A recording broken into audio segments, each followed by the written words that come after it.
In today's video, we are going to discuss about model-driven apps. Here, we will understand what is a model-driven app, what are its core components, what is the benefit of using a model-driven app, and when we should use the model-driven apps. Adding to it, we will also see few differences between a model-driven and a Canvas app and how to create a simple model-driven app with an existing table. This video will help you in refreshing your knowledge in model-driven apps, also to crack some of the interviews where these are some of the common questions that you may get in an interview. First, let's understand what is a model-driven app. Model-driven apps are specifically designed to build robust, scalable, data-driven application with minimal efforts. They are specifically suitable for enterprise scenarios where structured data management, process automation, and scalability are critical. Model-driven apps are built around the data model stored in Microsoft Dataverse. Instead of designing every screen or element, you start by defining your data and lets the Power App automatically generate a responsive and a data-focused app. Unlike Canvas apps, model-driven apps automatically generate UIs based on the structure of your data and the components you configure, such as forms, views, and dashboards. This approach ensures that your app is consistent, responsive, and scalable. Now let's see what are the core components of model-driven apps. The first component is Dataverse. This is a data backbone for model-driven apps. Dataverse is a cloud-based data storage solution that allows you to define tables, relationships, and business rules. Next comes the tables. Similar to database tables, these are collection of data records. For example, you might have a table for accounts, contacts, opportunities, etc. Next comes the columns. These are the attributes or properties of a table, such as name, email, or a phone number. Next is forms. These are the user interfaces for viewing and entering data. Forms can be customized to show specific fields, sections, and related data. Next comes views. These are a predefined list of records based on filters. For example, a view might show all active customers, open cases, closed cases, etc. Next in the list is dashboard. These are a high-level visual summaries that includes charts, key performance indicators, and data for multiple sources. Next comes business process flow. These guide users through a predefined sequence of steps for completing tasks. They are ideal for standardizing processes like sales pipelines or support ticket resolutions. Finally, security roles.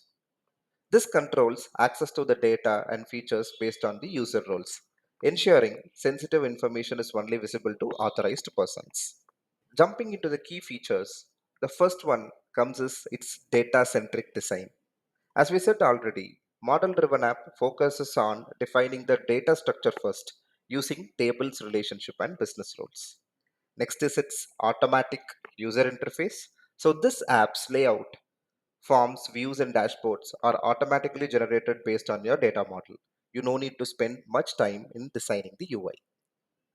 So this is a low-code development which requires minimal coding, leveraging the Power Platform's drag and drop capabilities, out-of-box forms, and reusable components. Next comes its responsive design. Model-driven apps are automatically responsive and optimized for different devices, including desktops, tablets, and mobile phones. Security and permissions comes next, where it has a built-in security roles and business unit hierarchies to control access to the data and features. Finally, it's business process. This supports business process flows, which helps you to standardize processes across your organizations. Now, we have discussed what are the core components and what are the benefits of using a model-driven app. Let's understand when we should create a model-driven app. So the point one, when your focus is on business logic, workflows, and process automation rather than a highly customized user interface. The next point is when you have a complex data model and need to build apps based on relationship between multiple entities, that is tables. Finally, when you need an app that scales easily with larger volume of data and users. Whenever you come across these 3 points, your first approach is to start building a model-driven app. Majority of the beginners in Power Apps are fond of Canvas apps than model-driven. So now let's understand what is the major difference between a model-driven app and Canvas app in certain features. Considering the design approach, model driven app is data driven, structured, and it creates its UI automatically. Where in Canvas app, it is pixel perfect and you need to customize each layouts. If you consider data source, model driven app rely on Dataverse, wherein Canvas app has multiple data sources such as Excel, SharePoint, SQL, etc. Considering the customization, in model driven apps, you will be able to customize only forms, views, and dashboards. But considering the Canvas apps, you have much privilege where you will be able to fully customizable screens and components.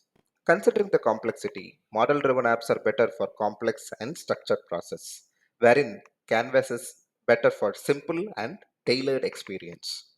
Considering the responsiveness, model driven apps are automatically responsive, but in Canvas apps, you need to do some manual adjustments. Let's consider a simple use case where if you want to build a CRM or a case management or a project tracking, you will go with model driven apps. Wherein if your apps are simple, custom UI and quick prototypes, then we rely on Canvas apps. Now since we have a basic understanding about model driven apps, let's jump to my Power Apps login screen where we will be creating a simple model driven app and explaining its basic navigation features. I'm already on the landing page of my Power Apps environment. You can get into the site by hitting the URL make.powerapps.com. Once you are in, you can navigate to the apps and click on plus new app and go with the option start with a page design. You will be prompted with different set of designs where you can go ahead and select blank page with a navigation to create a model driven app. Now the system is asking us to enter the name for our new model driven app. Let me call it as my first model driven app and let's click on create. Once you click on create, system will automatically generate the UI from which we will be able to add the required components. Now you can see a layout has been opened where you have different sections like pages, data, automation, and you have the name of your model driven app here, your description, default icon, and the app title views. Here comes the creation area for model driven apps. The one which I'm highlighting will be the final view for the users. And to your left side, you will be able to see a section called pages where you will be able to add tables to the model driven app. So you can click on new and you have different types where you can add a database table, dashboard, a custom page, a web resource, or a navigation link. So now we would like to add a database table. So this will list down all the tables available in your current environment. I would like to go with the table called accounts. You can select that and you can click on add. You have privilege to add multiple tables as well. If you see here, you have a section created called accounts. Whenever you add multiple tables, you will have each sections listed below. If you see in the page customization area, you can see something called views and forms, which we have discussed earlier. A view is nothing but what you are seeing here. So you will have a privilege to change the views. These are some automatically created views for this table. If you look at the forms, these are the individual components for a certain item in the view. For instance, if you get back and select an item, your form will open and shows the respective information available for that record. As we said earlier, this user interface is automatically created by the Power Apps and you can customize it accordingly if you need. By this, we come to end of this video. Here in this video, we have understood what is a model-driven app, what are its benefits, key components, and the major difference between a model-driven and the Canvas app. Stay tuned for the future videos where we will be explaining what is a view, what is a form, how can that be created and customized. And additionally, we will help you to understand the business process flows and setting up the security roles as well. Thanks for watching. Subscribe our channel, hit the like button, and press the bell icon for our new video alerts.